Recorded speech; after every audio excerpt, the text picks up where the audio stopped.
உள்ளத்தால் இறை இல்லத்தோடு நெருங்குவது, தொடர்பு கொள்வது என்பதிலே ஒரு இறை இல்லத்தில் மார்க்க பணிகளாக இவையெல்லாம் முன்னெடுக்கப்படுகின்றதோ அதனுடைய வளர்ச்சிக்காக துணை புரிய வேண்டும் என்பதை மார்க்க நமக்கு வழிகாட்டி இருக்கின்றது. இந்த இறை இல்லங்கள் என்பது மற்ற கட்டிடங்களை விடவும் அவசியமானது என்பதை நம்ம குறிப்பிட்டோம். அதற்கு இன்னும் பல ஆதாரங்களை நம்மால் எடுத்து காட்ட முடியும். இதனுடைய தூய்மை பற்றி நபி அவர்கள் நமக்கு வலியுறுத்தி இருக்கின்றார்கள். இஸ்லாமிய மார்க்கத்தில் தூய்மை என்பது பொதுவாக வலியுறுத்தப்பட்டிருக்கு. அத்துஹூரு ஷத்ருல் ஈமான், தூய்மை என்பது ஈமானுடைய ஒரு அங்கம் என்பதை நபி அவர்கள் சொன்னார்கள். அதிலும் குறிப்பாக இறை இல்லங்களில் தூய்மை என்பது மிக சிறப்பாக கடைபிடிக்கப்பட வேண்டும் என்ற கருத்து மார்க்கத்தில் இருக்கின்றது. கண்ணியம் நிறைந்த எல்லாம் வல்ல ஏக இறைவனின் நல்லடியார்களே, ஆன்மீக நம்பிக்கை இருக்கக்கூடிய ஒவ்வொரு சமுதாயத்தவரும் இறைவனை வணங்குவதற்காக இறை இல்லங்களை ஏற்படுத்துகின்றார்கள். ஆனால் இஸ்லாம் காட்டித் தருகின்ற இறை இல்லங்கள் என்பவை முற்றிலுமாக ஒரு மாறுபட்ட அமைப்பிலே மக்களுக்கு நன்மை பயக்கக்கூடிய விதத்திலே அமைந்திருப்பதை நீங்கள் பார்க்கலாம். இறை இல்லங்கள், அதாவது பள்ளிவாசல்கள் என்பவை இறைவனுக்கு மிகவும் நெருக்கமான ஒரு இடம் என்பதை இஸ்லாம் நமக்கு தெளிவுபடுத்தி இருக்கின்றது. ஒவ்வொரு ஊரிலும் நீங்கள் பார்க்கலாம், எத்தனையோ விதமான கட்டிடங்கள் இருக்கின்றன. மக்கள் வாழ்கின்ற குடியிருப்புகள் உண்டு, அரசு அலுவலகங்கள் உண்டு, கல்வி படிக்கின்ற பள்ளிக்கூடங்கள் உண்டு, இன்னும் பலவிதமான கட்டடங்கள் இருந்தாலும் அதிலே இறைவனுக்கு பிடித்தமான இடம் என்பது இறை இல்லங்கள் என்பதை நபி அவர்கள் தெளிவுபடுத்துகின்றார்கள். அஹப்புல் பிலாதி இலல்லாஹி மசாஜிதுஹா, ஒரு ஊரிலே இறைவனுக்கு விருப்பத்திற்குரிய இடம் என்பவை பள்ளிவாசல்கள் தான் என்று நபி அவர்கள் சொன்னார்கள். ஏன்னா அந்த இறை இல்லங்கள் என்பவை இறைவனை வணங்குகின்ற இடமாக, மக்களுக்கு நல்ல கருத்துக்களை சொல்லுகின்ற இடமாக, அவர்கள் நெஞ்சுக்கு நெருக்கமான அறிவுரைகளை எடுத்து வைக்கின்ற இடமாக இது அமைந்திருக்கின்றது. அரசுடைய நிழலை பற்றி நாம் கேள்விப்பட்டிருப்போம். மறுமை நாளிலே ஒரு மனிதன் மகுசர் மன்றத்தில் ஒன்று திரட்டி நிறுத்தப்படுவான். அந்த மகுசர் என்பது எந்த விதமான மேடு பள்ளங்களும் இல்லாத ஒரு சமதளம். இப்போ இன்று நாம் வாகனங்களில் பயணிக்கும் போது சில இடங்களில் பார்த்தா குண்டும் குழியுமா இருக்கும். இதுக்கு ஒரு ரோடை போட மாட்டேங்கிறான், உலக குண்டும் குழியுமா இருக்கே நம்ம சொல்கிறோமே. எந்த குண்டும் குழியும் இல்லாத ஒரு இடம் ஒன்று உண்டுன்னா அது மகுசர் தான். லா தரா ஃபீஹா இவஜன் வலா அம்தா என்று அல்லாஹ் சொல்கிறான். அதிலே நீங்கள் எந்த விதமான மேடு பள்ளங்களையும் காண மாட்டீர்கள். அந்த சமதளத்தில் மனிதர்கள் ஒன்று திரட்டப்படும் போது சூரியன் மனிதனுடைய தலைக்கு அருகிலே கொண்டு வரப்படுகின்றது. அந்த வெப்பத்தை தாங்கிக் கொள்ள முடியாமல் மனிதர்கள் கதறுவார்கள். அவர்கள் செய்த பாவத்தின் வினைக்கு ஏற்ப அவர்கள் வியர்வையிலே மூழ்கி போயிருப்பார்கள். அந்த நேரத்தில் தான், அந்த இக்கட்டில் தான் தன்னுடைய அரிசை கொண்டு அல்லாஹ் 7 சாராருக்கு நிழல் கொடுப்பான். சபஅத்துன் யுதில்லுஹுமுல்லாஹு ஃபீ தில்லிஹி யௌம லா தில்ல இல்லா தில்லுஹு, எந்த நிழலும் இல்லாத ஒரு நேரம். யாரும் எந்த கொட்டகையும் போட்டு மறைச்சிட முடியாது, ஒரு பந்தலை போட்டு பாதுகாக்க முடியாது. அந்த ஒரு நேரத்தில் தன்னுடைய அரிசை கொண்டு 7 சாராருக்கு அல்லாஹ் நிழல் கொடுப்பான். அந்த 7 சாராரில் ஒரு சாரார் யார் என்றால் ரஜுலுன் கல்புஹு முஅல்லக்குன் ஃபில் மஸ்ஜிதி, உள்ளத்தால் இறை இல்லத்தோடு தொடர்பு கொண்ட ஒரு மனிதர். அந்த 7 கேட்டகரியில் அவர் வருகின்றார். யார் பள்ளிவாசலோடு நல்ல தொடர்பிலே, பள்ளிவாசலோடு உள்ளத்தால் இணைக்கப்பட்டவராக இருக்கின்றாரோ அவருக்கு அந்த அரிசின் நிழல் கிடைக்கும் என்பதை நபி அவர்கள் நமக்கு தெளிவுபடுத்தி இருக்கின்றார்கள். உள்ளத்தால் இறை இல்லத்தோடு தொடர்பு கொள்வது என்றால் என்ன? அந்த பள்ளிவாசலுடைய அவசியங்களை நாம் விளங்க வேண்டும், புரிய வேண்டும். அதனுடைய வளர்ச்சிக்காக நாம் பங்காற்ற வேண்டும். அதன் தூய்மையிலே நம்மாலான ஒத்துழைப்புகளை நாம் வழங்க வேண்டும். அந்த பள்ளியை முன்னிட்டு அந்த மர்கஸ்களிலே மார்க்கம் சார்ந்த நற்பணிகள் நடைபெறக்கூடிய நேரத்தில் அந்த நற்பணிகளுக்கு நாம் துணை புரிய வேண்டும். இன்னும் அதை தழுவி வருகின்ற மற்ற எல்லா காரியங்களிலும் ஒத்துழைப்போடு யார் இருக்கின்றாரோ அவருக்கு அந்த அரசுடைய நிழல் கிடைக்கும். எல்லாமே இந்த வார்த்தைக்குள்ள அடங்கி இருக்கின்றது. உள்ளத்தால் இறை இல்லத்தோடு நெருங்குவது, தொடர்பு கொள்வது என்பதிலே ஒரு இறை இல்லத்தில் மார்க்க பணிகளாக இவையெல்லாம் முன்னெடுக்கப்படுகின்றதோ அதனுடைய வளர்ச்சிக்காக துணை புரிய வேண்டும் என்பதை மார்க்க நமக்கு வழிகாட்டி இருக்கின்றது. இந்த இறை இல்லங்கள் என்பது மற்ற கட்டிடங்களை விடவும் அவசியமானது என்பதை நம்ம குறிப்பிட்டோம். அதற்கு இன்னும் பல ஆதாரங்களை நம்மால் எடுத்து காட்ட முடியும். இதனுடைய தூய்மை பற்றி நபி அவர்கள் நமக்கு வலியுறுத்தி இருக்கின்றார்கள். பொதுவாக இஸ்லாமிய மார்க்கத்தில் தூய்மை என்பது பொதுவாக வலியுறுத்தப்பட்டிருக்கு. அத்துஹூரு ஷத்ருல் ஈமான், தூய்மை என்பது ஈமானுடைய ஒரு அங்கம் என்பதை நபி அவர்கள் சொன்னார்கள். அதிலும் குறிப்பாக இறை இல்லங்களில் தூய்மை என்பது மிக சிறப்பாக கடைபிடிக்கப்பட வேண்டும் என்ற கருத்து மார்க்கத்தில் இருக்கின்றது. ஒரு சம்பவத்தை பார்க்கின்றோம்.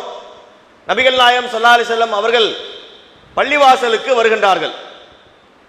அந்த பள்ளிவாசலுடைய சுவற்றை பார்க்கும்போது ரஆ முசாக்கன் ஃபீ ஜிதாரில் மஸ்ஜித், ஒருவர் சளியை காரி பள்ளிவாசலுடைய சுவற்றிலே துப்பிவிட்டார். யாரோ ஒரு ஆள், எல்லா முசல்லிங்க தான், வர தொழக்கூடிய மக்கள்ல சிலர் அப்படி இருப்பார்கள். அப்படி இருக்கக்கூடாது என்று மார்க்கம் சொல்கிறது. சரி, துப்பிட்டு போய்விட்டார். அது காய்ந்து பார்ப்பதற்கே அசிங்கமாக இருக்கின்றது. அதை நபி அவர்கள் பார்க்கின்றார்கள்.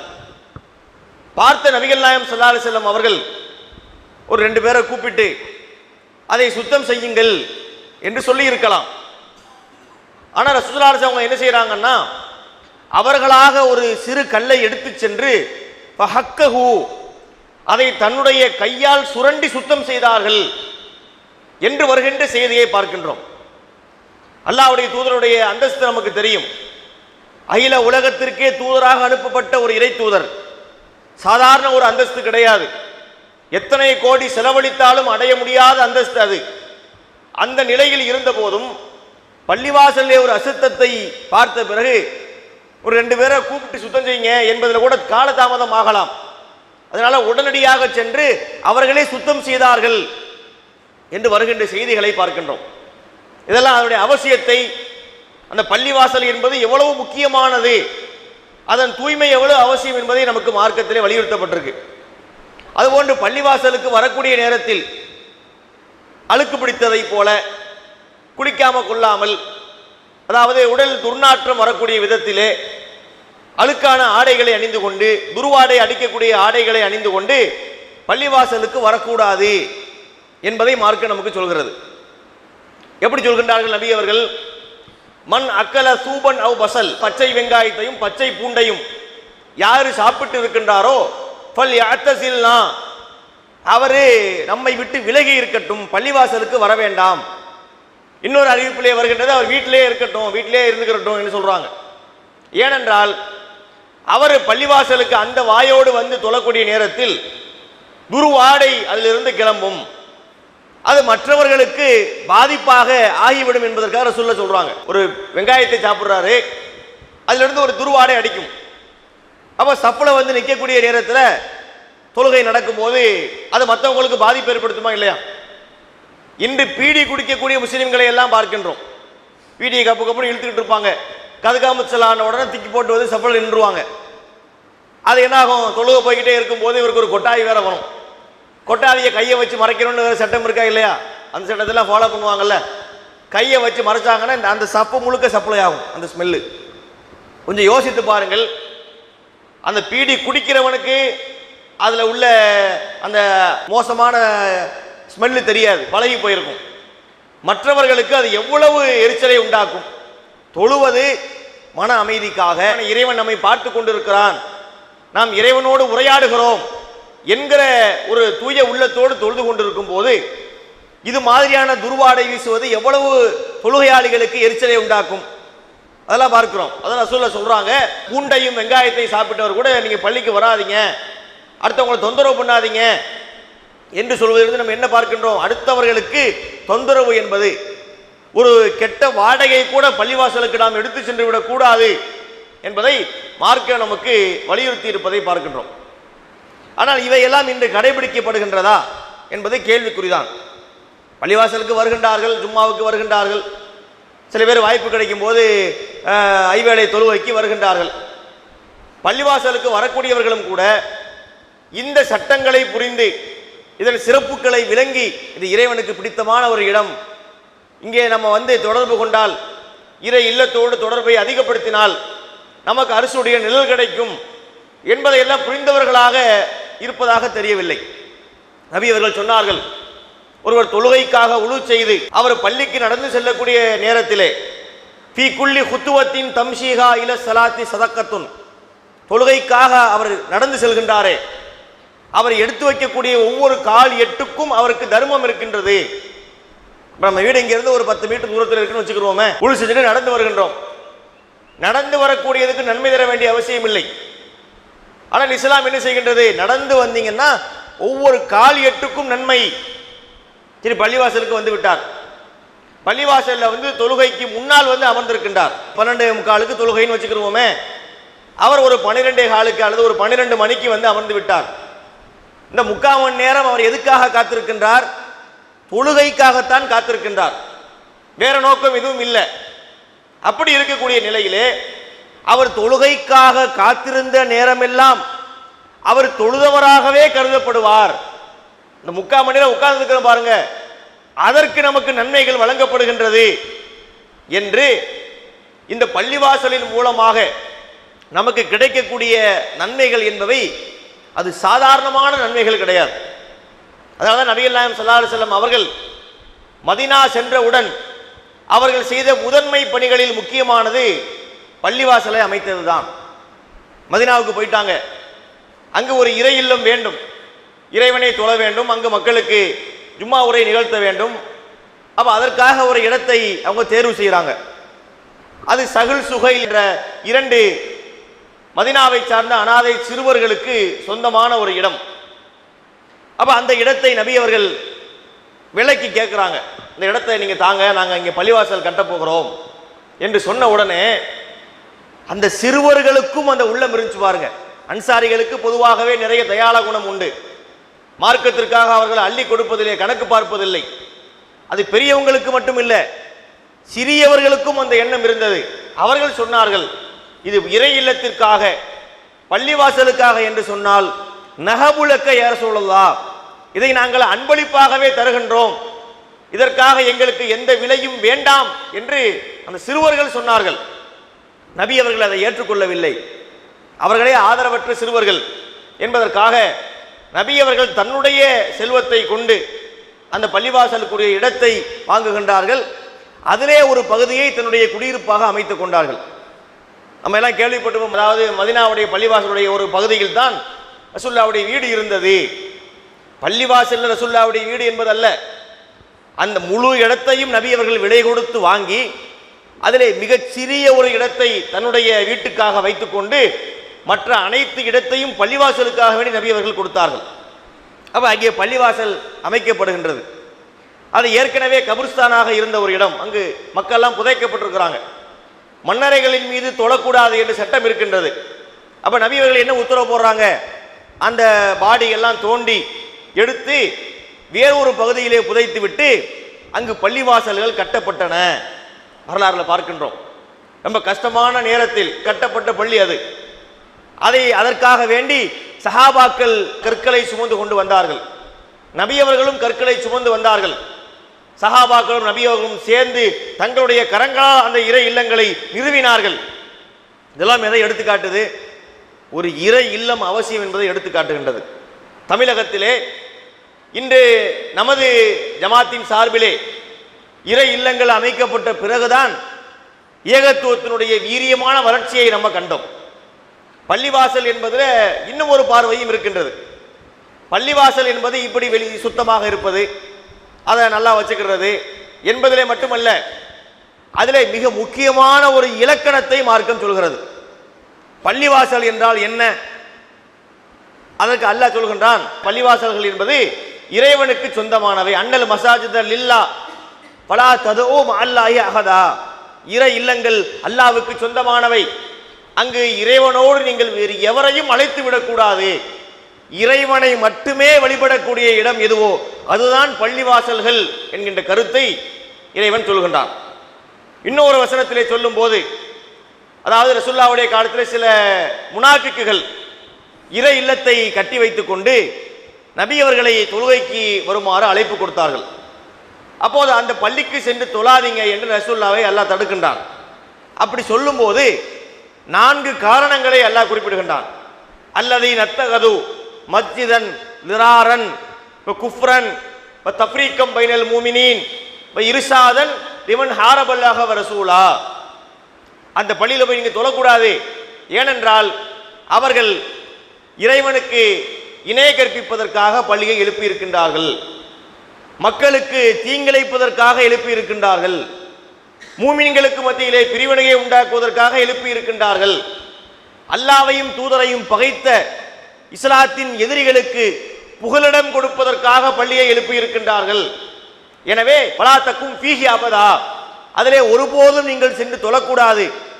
நீங்கள் தொழுவதற்கு தகுதியான பள்ளி எதுவென்றால் ல மஸ்ஜிதுன் உஸ்ஸிஸ அல தக்வா மின் அவ்வலி யௌமின், துவக்கத்தில் இருந்து இறையச்சத்தின் அடிப்படையில் நிர்மாணிக்கப்பட்ட பள்ளி எதுவோ அதுவே நீங்கள் நின்று வணங்குவதற்கு தகுதியான பள்ளிவாசல் என்று அல்லாஹ் சொல்கிறான். இந்த வார்த்தையெல்லாம் கவனியுங்கள், எவ்வளவு அற்புதமான வார்த்தைகளை அல்லாஹ் பயன்படுத்துகிறான். ஒரு இறை இல்லம் என்பது மக்களுக்கு அதனால் தீங்கு நடைபெறக்கூடாது, மக்களை பிளவுபடுத்தக்கூடாது, இணை கற்பிப்பு காரியங்கள் அங்கே நடைபெறக்கூடாது, இஸ்லாத்தின் எதிரிகளுக்கு புகலிடமாக அந்த இடங்கள் மாறிவிடக்கூடாது, அது மக்களுக்கு பயன்படுகிற நல்ல இடமாக இருக்க வேண்டும் என்பதையெல்லாம் நம்ம பார்க்கும்போது ஆச்சரியமாக இருக்கின்றது.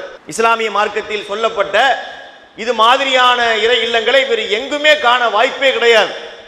அவ்வளவு அற்புதமான சட்டங்களை இஸ்லாமிய மார்க்கம் நமக்கு சொல்லி இருக்கின்றது. ஆனால் இன்று இறை இல்லங்கள் என்று சொல்லிக்கொண்டு, பள்ளிவாசல்கள் என்று சொல்லிக்கொண்டு இணை கற்பிப்பு காரியங்களை அங்கு அரங்கேற்றுகிறார்களா இல்லையா? சுபஹான மௌலுது என்று ரபியுல் அவ்வல் மாதம் வந்துவிட்டால் மக்ரிபு தொழுகைக்கு பிறகு அந்த பள்ளிவாசலுக்குள்ளே அமர்ந்து கொண்டு சுபஹான மௌலுது ஓதுகின்றார்கள்.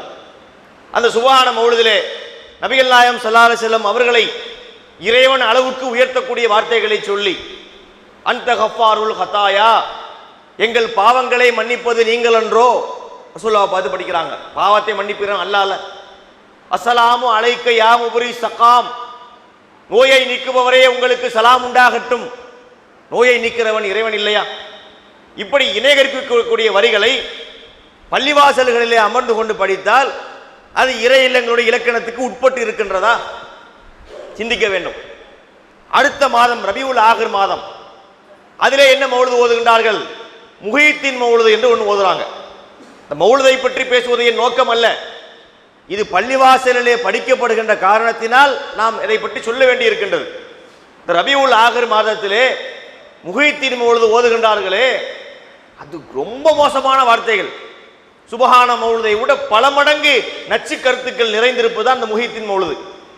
அதில் என்ன படிக்கின்றார்கள்? அவங்களுடைய கான்செப்ட் என்னன்னா, முஹீத்தீன் அப்துல் காதர் ஜீலானி என்பவர் அவர் ஒரு வேற லெவலில் வச்சிருக்கிறாங்க. ரசூலுல்லாஹ்வை எல்லாம் விடவும் தாண்டி, ஏன் அல்லாஹ்வையே தாண்டி அதை தாண்டிய இடத்துல தான் அப்துல் காதர் ஜீலானி அவங்க வச்சிருக்கிறாங்க. இதுக்கு என்ன ஆதாரம் கேட்குறீங்களா? அவங்க படிக்கக்கூடிய மௌலுது தான் ஆதாரம். அதில் ஒரு பைத்து படிக்கிறாங்க பாருங்க, அதை மட்டும் உங்களுக்கு படித்து சொல்கின்றேன்.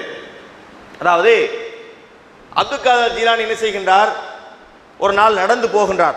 நடந்து போகக்கூடிய நேரத்திலே ஒரு இதர் ஆபி ஃபஜ்ஜின் சகீமன் மின் ஹுபுத்திஹா யகீமன் லம்மா கதா முஸ்தகீமன் நாதாஹு ஐயா கிவாமி இன்னீலல் தீனு ரஷாதி அஹியைத்தனி கையுனாதி லக்கும்பிஹி குல்லுனாதி யா முஹீத்தீனி ஹாமி என்று படிப்பார்கள். இதுக்கு என்ன அர்த்தம் தெரியுமா? ஒரு நாள் அப்துல் காதர் ஜீலானி அவர்கள் நடந்து வந்துட்டு இருக்கார். அப்போது ஒரு நோயாளியை அவர் கண்டார், முடியாமல் கிடக்கிறார். இவரை கூப்பிடுறாரு. அந்த நோயாளி அப்துல் காதர் ஜீலானியை கூப்பிடுறாரு. ஏத்தா கொஞ்சம் உடம்பு முடியல, கொஞ்சம் தூக்கி விடுங்கத்தா அப்படிங்கிறார். இவர் போய் தூக்கி விடுறார். லம்மா கதா முஸ்தகீமன், அவரை தூக்கி நிறுத்திய போது அந்த நோயாளி சொல்கிறார், நான் யார் தெரியுமா?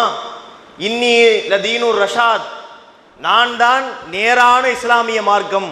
அதாவது இஸ்லாமிய மார்க்கம், தீனுல் இஸ்லாம் இருக்கா இல்லையா, அதுவே சௌக்கியம் இல்லாமல் போய் உடம்புக்கு முடியாமல் போய் முடங்கி கிடக்கு. யாராலையும் தூக்கி நிறுத்த முடியல, அல்லாஹ்வாலே முடியவில்லை. அதை யார் தூக்கி நிறுத்துறா? இந்த முஹீத்தீன் தூக்கி நிறுத்துகிறார். அதனாலதான் அவருக்கு முஹீத்தீன் என்று பெயர் வந்தது. முஹீத்தீன் என்ன அர்த்தம்? மார்க்கத்தை உயிர்ப்பித்தவர் அர்த்தம். முஹியி என்ற அரபு சொல்லுக்கு உயிர்ப்பித்தவர். தீன்னா மார்க்கம். இந்த மார்க்கத்தையே உயிர்ப்பித்த காரணத்தினால்தான் அவருக்கு முஹீத்தீன் என்றே பெயர் வந்தது. இது ஏதோ ஒரு குப்பையை யாரோ படிச்சாங்கன்னா அது வேறு. இப்படிப்பட்ட கருத்துக்களை பள்ளிவாசலிலே அமர்ந்து படிக்கலாமா? ஏன்னா அல்லாஹ் சொல்கின்றான், அன்னல் மசாஜிதல் இல்லா பலா ததுவும் அல்லாஹ் அஹதா, இறை இல்லங்கள் அல்லாஹ்வுக்கு சொந்தமானவை, அதோடு நீங்கள் யாரையும் அழைச்சிடக்கூடாது என்று சொல்கின்றானே. அந்த இறை இல்லங்களில் இப்படிப்பட்ட காரியங்கள் நடைபெறலாமா? அப்ப இறை இல்லங்கள் என்பது சும்மா மிகப்பெரிய விண்முட்டும் கோபுரங்கள், விண்முட்டும் மனாராக்களை எழுப்புவது, அங்கு எல்லாம் பல பழக்கக்கூடிய விளக்குகளை போடுவது, எல்லா மிகப்பெரிய ஏரியாவை வளைத்து போடுவது என்பதிலே மாத்திரம் ஒரு இறை இல்லம் நிறுவப்படுவதில்லை.